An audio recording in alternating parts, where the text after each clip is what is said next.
One thing I like dito sa likuran ng Tesla sa second row na hindi alam ng marami, of course, yan, touchscreen na yung ating monitor dito. So, again, ayan o, pwede mo siya, kung saan mo siya ituturo. Then, of course, ang maganda rito, ito.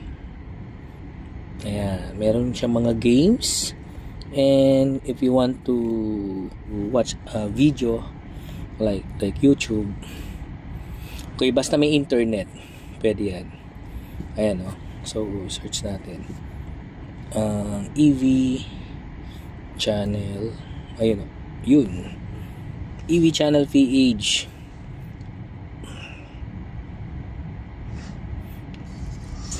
Yan, ganun lang siya. Anyway, exit na natin. Ayan, meron siyang Netflix. Ayan, meron pa. Eto, hindi ko alam ano yan eh. Gusto mo panoorin yung tutorial ng Tesla. Ayan, to yun.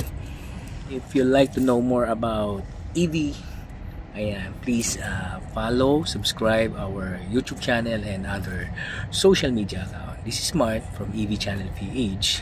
Stay charged. Drive Tesla.